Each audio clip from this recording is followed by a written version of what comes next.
Hello, I'm Dr. Gloria Horsley, and I'm at the ADAC conference, and I have a wonderful experience to be involved with a lady from Malaysia who's going to talk to us a little bit about if you've been involved in a disaster. Today I'm Dr. Anasuya Tegathesan. I am the academic head of the Masters in Counseling program in a private university in Malaysia called Help University. I did over 100 hours counseling during the MH370 disasters, and then subsequently with MH17 I was just a little bit involved because I was overseas at the time of the actual crash, and then during the floods.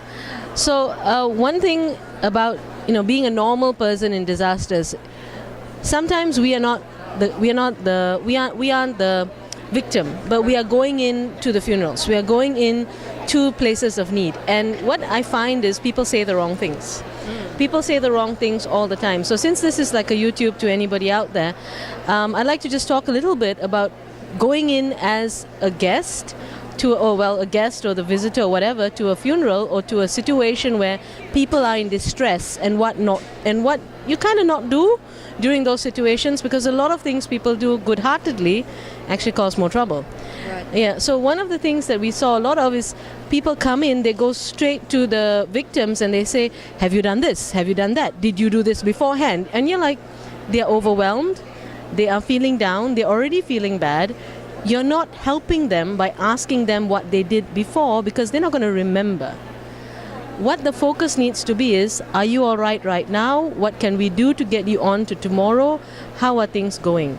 Don't shoot off questions to people in distress because they can't take it, or they can answer you but they don't really hear you. Now, I think one of the things that we don't realize is that people who have lost want to be empowered. Yes. They want to feel like they have some control. They don't want to have you say, I'll take over your control, right? Yes, I mean, they really need control, but at the same time they need support. Right. You got to trust that being a human being in a situation like this counts. You got to trust that your presence is what is most important. You don't know what to say, that's fine. Just go there and say, I'm here. If you need me, I'm here. I'm here for you. That's enough. You don't need to complicate things. You don't need to say more than that. My condolences, I'm here. Talk a little bit about the disaster for people who don't know what you're involved with. Okay, MH370, honestly, if they don't know what that was involved with, they never read the... I know, they don't watch the news. Yeah, they don't read the news. It's basically where the plane disappeared. I'm not going to say crashed, because there are still next of kin out there who believe that the family members are alive. So I'm just going to say the plane has vanished. Nobody knows exactly what happened. People say it's an accident. Government has written it off as an accident. But the fact of the matter is, it's been more than a year and there's not one shred of evidence, physical evidence of what happened to the plane. So we were on duty for a very long time. It was a couple of months where we were on duty in the hotels on site just to support people. And it was almost never ending, because you can't say the right thing. There's nothing to say. You can't comfort them because there's no comfort. There's no news. There's nothing. Right. And you're talking about high technology. You're talking about many countries being involved, militaries being involved, and still nothing. So what can you say in those types of situations? So it's quite hard being a therapist in that situation and trying to support people when you yourself have no idea what to say, actually. Yeah. Now, are you following them up after a year? We are following some of them up, a little bit here and there, those who are willing to come to us. But being from a developing country with a lot of issues, especially around money and payouts and stuff, then there's a resistance to therapy. A lot of them think we're going to say that you have to get used to the death or you have to get over the death.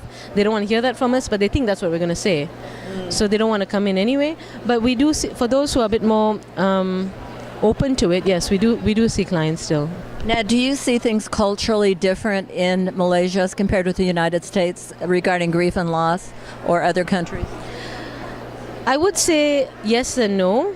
Yes, in the fact that the support systems, the cultural support, the way people perceive therapy, perceive grief, perceive counseling is very different. Based on religion, based on culture, based on personal philosophy, all these things play into the fact of how people manage grief. The systems that you have in America sometimes, or in Western countries, sometimes seem a bit more progressive.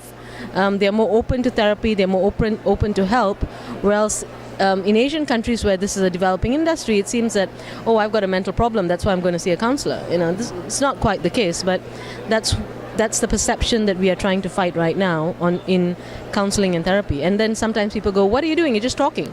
And you're like, yeah, that's what we're doing. Well, thank you so much for the work you're doing, and thanks again for being on the show. And give people your name and where you are. Okay, my name again is Anasuya Tegathesan. I'm from Malaysia. I'm from Help University, Kuala Lumpur. Thank you. Thank you so much for watching this video today. I'm your host, Dr. Gloria Horsley from the Open to Hope Foundation, and we want to say if you've lost hope, please lean on ours till you find your own, and God bless.